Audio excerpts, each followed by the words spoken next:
So this week's sector focus centres on the Solvency II regulations, which I believe were dreamt up by some bright sparks across the channel. Its author, Emma Powell, is with me here. Emma, could you just give us a rundown on what these regulations are? Because they're pitched at the insurance market in the UK. Yeah. And so, given the size of it in the UK, we've been affected disproportionately compared to our cousins across the channel. Yeah, well, you're right. It applies to all insurers. I mean, some have been kind of hit more than others, but essentially the nub of these changes are capital requirements. So it's a counterpoint to the banking regulations, in effect. And in some ways, yeah, it's kind of similar to a whole Basel III thing, yeah. Okay, and this again, we're looking at capital ratios, trying to beef those up. But some of the strictures are quite interesting as well. I think you mentioned in the article here that they're being put in place for an event once every 200 years. This would be sort of a perfect storm for insurers. Yeah, obviously the whole idea is to protect policyholders. So, yeah, it's designed for a certain stress event that should only take place once in every 200 years. So very high kind of capital requirements, and compared to Solvency I, which was obviously the system in place before, Solvency II only just kind of came into effect in January. But yeah, the capital requirements are a lot stricter. What are the implications that you bring up here? I mean, the UK insurers have been traditionally big dividend payers as well, and there's obviously a flow through from that. Yeah, of course. I mean, you just look at the insurance stocks and, you know, life insurers and non-life insurers, and you're looking at dividends kind of 5, 6, 7%. So they are big kind of income stocks.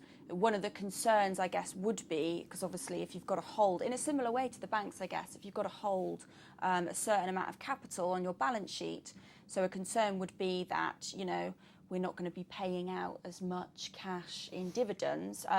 But, you know, given that we've just had all these kind of insurers reports, it's only one, and that would be Phoenix, that actually kept its dividend flat, and that was because its cash flow had kind of halved. But it's worth saying that Phoenix and Chesnara, which are, you know, the kind of two very special cases, are closed book life insurers. So obviously, you know, they only can increase their cash if they make acquisitions. And I understand, I was talking to the finance director at the time of the results, and he was saying that M&A activity within the whole kind of life insurance, but especially, insurance, but especially life insurance sector had been quite quiet. And that was because everybody was just preparing for Solvency II.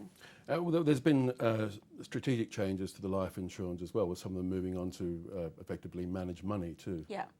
And so give us some examples there that you've highlighted in the article. Yeah, so, I mean, there's some. It's worth saying, just to explain, that the life insurers are kind of more impacted perhaps than other insurers, and that's because they write these kind of long-term guarantees through annuities. Yeah. So they're seen as obviously more risky because you're making long-term guarantees, and you have things like longevity risk and other things. And that annuities market has virtually collapsed now. Yeah, I mean, it's worth remembering though. There's still masses of annuities that have been written. Yeah. So it's going to take a while to work these through the system. But you do, and are still being written. But you do have to hold more capital on your balance sheet if you are writing these types of long dated guarantees for customers. Yeah. So think of an example like Standard Life, for instance. Obviously, as you said, annuities are declining, even though it is, you know, it's still a large sizable market, part of their business. Sure. But they have diversified a lot into kind of asset management through Standard Life Investments, which is actually doing very well. Yeah. That's actually done very well.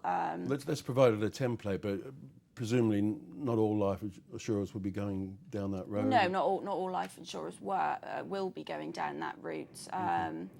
I mean, you've got people like Legal & General then, which have kind of gone into, they're the best place to go into the bulk annuity market, where you take on the liabilities of a defined benefit pension scheme. Obviously, there's risk in that as well because you're taking on that longevity risk. But at the same time, but that's reflected in the price that they're paying for exactly, these assets. and standard life investments, even by going into asset management, you then got the market risk, and we've seen since the latter part of last year, the risk involved in that. So. Well, it's a really interesting piece from the point of view. It just shows you the fact that one of the main risk factors is linked to regulation, and our membership of the European Union feeds into this, for good or ill. But it's something that investors need to certainly be aware of. Now, you've pointed to a couple of companies here that we're broadly positive of, and actually you mentioned before Standard Life. You like the look of them going forward. Yeah. Diversification is really important, and I mean any investor knows that diversification. Yep. In terms of they've got a bit of longevity risk, and they do write annuities. They've also obviously that part of the business is declining, but they've got drawdown.